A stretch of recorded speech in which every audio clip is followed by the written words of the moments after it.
بسم اللہ الرحمن الرحیم۔ ناظرین السلام علیکم ورحمۃ اللہ۔ ناظرین، کتاب کا نام ہے قصص الانبیاء، پیج نمبر ہے 229 اور وی لاگ نمبر ہے 175، اور آج اس کی 15ویں قسط ہے اور واقعہ چل رہا ہے ہمارے سامنے مصر میں حضرت موسیٰ علیہ السلام کی واپسی۔ اس کی 14 قسطیں ہم آپ کے سامنے پیش کر چکے ہیں، یہ 15ویں قسط ہے اور وی لاگ نمبر 175 229 پیج۔ ناظرین، اس کتاب کا ٹائٹل ہے قصص الانبیاء اور تصنیف ہے مولانا عبد المنان صاحب کی۔ ناظرین، اس کتاب کے اندر حضور اکرم صلی اللہ علیہ وسلم سے لے کر حضرت آدم علیہ السلام تک کے قصے اور واقعات، سچے قصے اور سچے واقعات آپ کی خدمت میں ہم رکھتے ہیں روزانہ کی بنیاد پر، کم از کم ایک یا دو۔ نحمده ونصلي على رسوله الكريم بسم الله الرحمن الرحیم۔ یہ کہہ رہی ہے اشاروں میں گردش گردوں کہ جلد ہم کوئی سخت انقلاب دیکھیں گے۔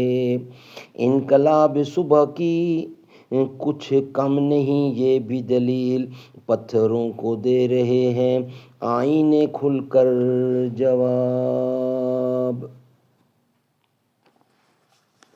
ناظرین، بقیہ حصہ ہم آپ کے سامنے رکھ رہے ہیں۔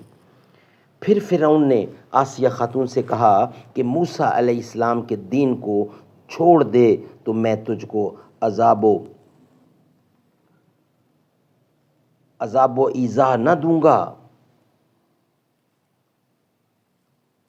وہ بولیں، اے فرعون، تجھ کو میرے بدن سے کام ہے، میرے دل سے کیا تعلق، جو چاہے میرے ساتھ کر۔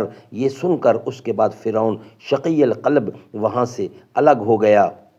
ایک شخص بصورت موسیٰ علیہ السلام آ کر کہنے لگا، اے آسیہ خاتون، اس وقت اللہ نے تیرے واسطے 7 آسمان کے دروازے کھولے ہیں اور تمام فرشتے اس وقت تجھے دیکھتے ہیں، تو اس وقت کچھ حاجت اللہ سے مانگ۔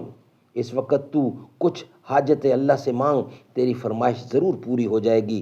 تب وہ بولیں، قرآن کریم کا حصہ ہے، میں ترجمہ پیش کر رہا ہوں آپ کے سامنے۔ بولی فرعون کی بیوی، اے رب، بنا واسطے میرے اپنے پاس ایک گھر بہشت میں اور بچا نکال مجھ کو ظالم لوگوں سے۔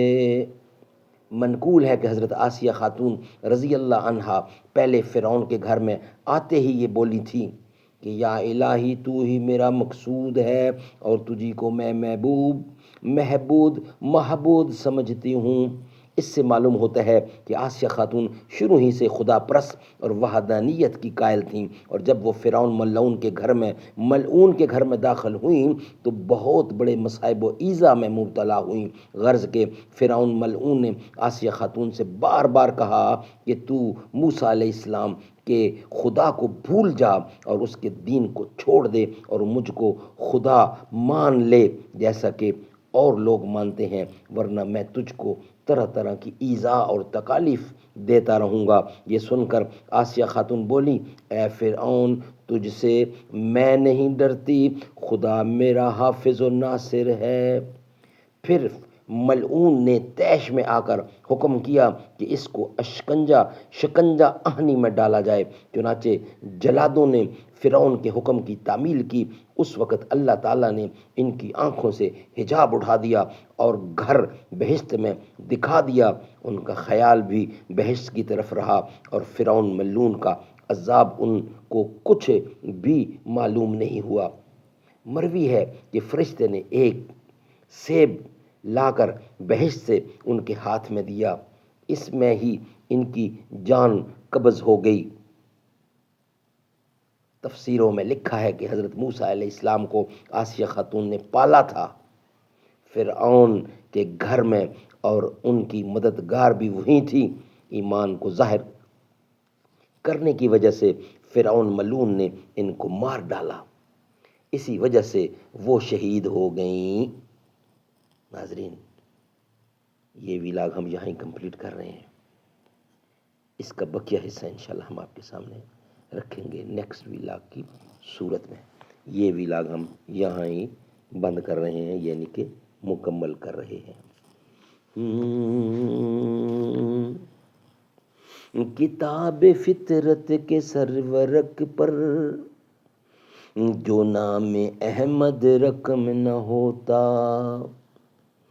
یہ نقش بستی ابھر نہ سکتا، وجود لوح و قلم نہ ہوتا.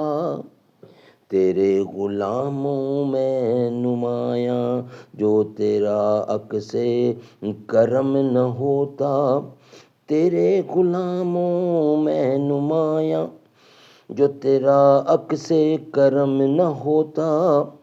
تو بارگاہ ازل سے تیرا خطاب خیر الامم نہ ہوتا. نہ روح حق سے نقاب اٹھتا، نہ ظلمتوں کا حجاب اٹھتا. فروغ بخش نگاہ عرفاں اگر چراغ حرم نہ ہوتا. زمین نہ ہوتی فلک نہ ہوتا، عرب نہ ہوتا عجم نہ ہوتا. یہ محفل کون و مکان نہ ہوتی، اگر وہ شائع امم نہ ہوتا.